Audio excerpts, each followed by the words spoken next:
So, unexpected po talaga siya.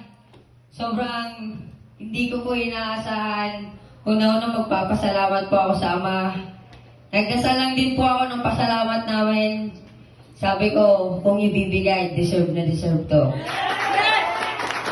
Siyempre, dahil nandito na din, thank you Coach Kelaka, Mentor Rafael Vergara, kay Ap Odessa Vergara. Siyempre sa co-founder natin, kay Ap Miguel Evangelista, tsaka kay Ap Ayan Rizoni. Thank you po. Kung hindi po dahil sa kanila, wala po tayong event na ganito ngayon. Then thank you din po sa mga coaching upline ko na kahit nag-isa ako, pero silang tumayo bilang upline ko at itinama nila ako. Inalign nila ako. Sa grupo ko, maraming salamat.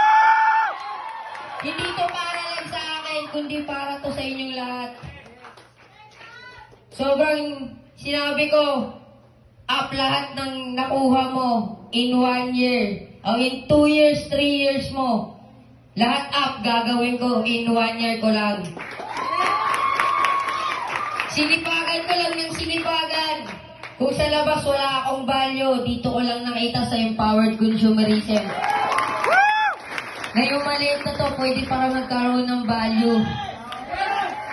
Hindi ako nakapagtapos ng pag-aaral, gulay vendor lang din ako. Pero di ko sukat akalain na yung mga taong hindi naniniwala sa akin, may mga taong mas maniniwala pa sa akin. Sibagan natin guys, sa susunod na 2025, this year, dapat sabihin nyo sa sarili nyo, atin yung taon na ito. Sibagan na, ibigay nyo na yung buong makakaya nyo. Kasi, tama sila. Pagod, puyat, hirap, gutom, rejection, lahat yan.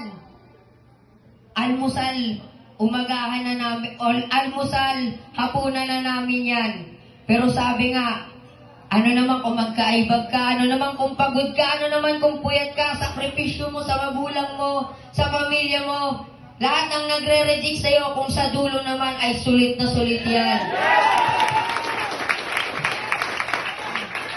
Gusto kung anong nakuha ko ngayon, madidepend ko pa rin sa susunod na taon.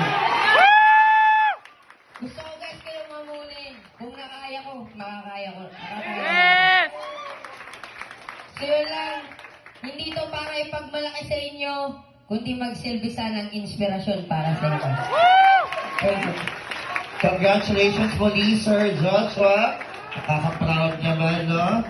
Thank you, and I hope muli kayo ay na-inspire kay Joshua at sa kanyang mensahe for all of us tonight. At muli, congratulations sa ating top 15 at sa inyong lahat na patuloy nagsusumikap para maging mabuti at maayos ang inyong mga buhay. And as we come to the close of this remarkable UGK Data Night 2024, I stand before you.